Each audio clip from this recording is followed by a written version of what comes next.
Thank you, Mr. Speaker. I rise to speak to the Voluntary Assisted Dying Bill 2021. I appreciate everyone in this chamber approaches these debates with a heavy heart and good intent. We are all trying to balance difficult equities, our conscience, our personal experiences, our faith. Our obligation as legislators to sensibly and delicately codify one of the most challenging circumstances any person or their family has to navigate. It reflects well on the Parliament that both sides of the debate have largely recognised these sensitivities. I'm grateful to the Premier for his leadership in allowing this legislation to be considered, knowing he genuinely and passionately opposes it. His open expression in this chamber of love and compassion, both for his grandmother and others in her position, is something that we should all cherish. I also believe the member for Sydney has shown again his leadership and his immense abilities as a parliamentarian in sponsoring and developing this bill. He has applied serious thought to the task of applying a legal framework to the most fraught choice imaginable. Importantly, both of them avoided the demonisation that often risks poisoning our politics. We should take our cue from their generosity of spirit. I've arrived at my position on this bill after a lot of thought about my values, the values of my community, and the values of the great traditions of liberal democracy. There are no greater issues of importance than the sanctity, freedom, and dignity of human life. The American Declaration of Independence begins by recognising that all people are created equal, they are endowed by their Creator with certain unalienable rights, that among these are life, liberty, and the pursuit of happiness. The dignity of human life is recognised in the preamble of the Universal Declaration of Human Rights, and it declares that everyone has the right to life, liberty, and security of person. This bill forces us to decide how we best recognise the sanctity and dignity of human life. Is it by protecting life in all circumstances because of its fundamental sanctity and importance? Or is it by respecting what makes us special, our free will, our intelligence, our capacity to reason, and our values, by allowing people to choose a dignified and peaceful death with their families in circumstances where they are experiencing immense suffering? And if it is to recognise a person's free will, can we practically put in place sufficient safeguards to ensure that a decision to seek assistance to pass away is made freely and without corruption? A cornerstone of my maiden speech was my view that the freedom to pursue our lives unfettered by the state was an essential element to a civil society. This concept of individual sovereignty guides me today. We see around us the great things that humanity has achieved: our sense of justice, our compassion, our art and our culture, the wonders of science and technology, our wit and capacity for happiness, and our capacity to dream of a better world for ourselves and our children and to work to make it happen. Human beings have many beautiful traits, and I believe that the best way to recognise and respect those traits is to trust them. A person who is dying faces the most invidious of choices. They will consult their own conscience and beliefs. They will consult their families. They will consult their medical practitioners, and they will possibly consult a person of faith. But having done all that and made up their own mind, does it help to effectively ask them to consult the government as well? I believe not.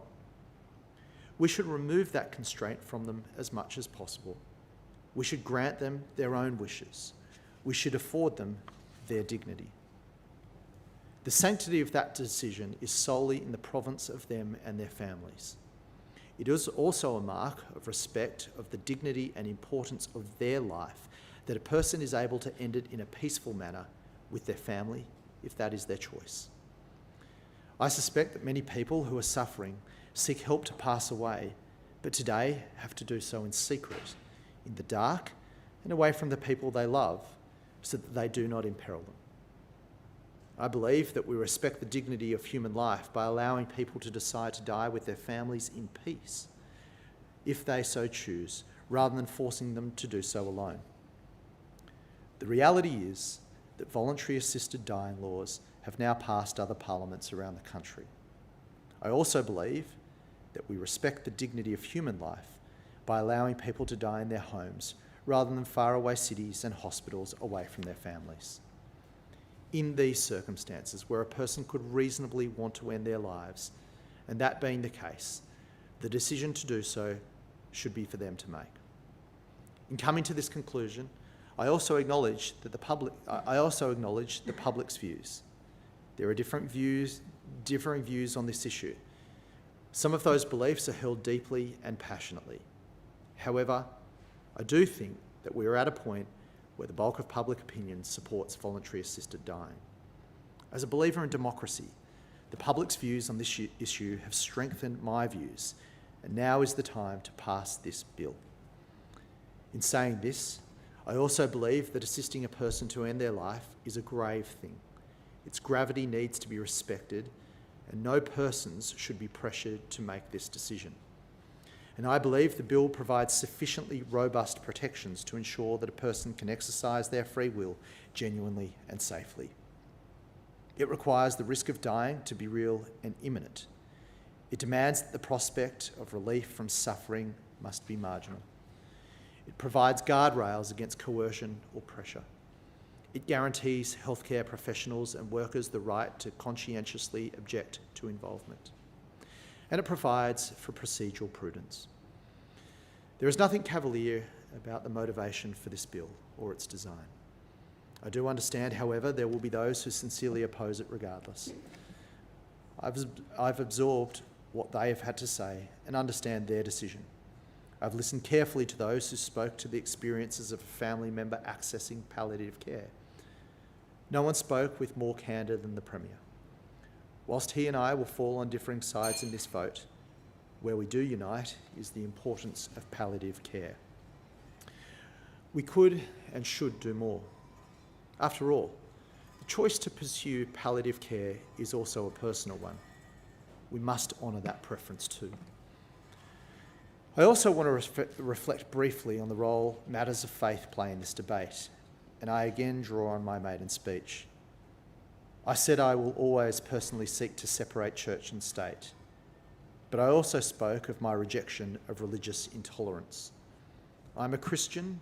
I'm the Christian son of devoted Catholics who believe strongly in God and service.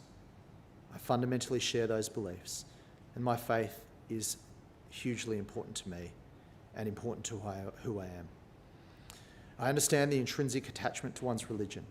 It inspires and enriches people on both sides of this debate. So I refuse to judge anyone for their motivations here. Anyone attempting to inject rancour into this debate by reflecting on someone's faith is on the wrong path.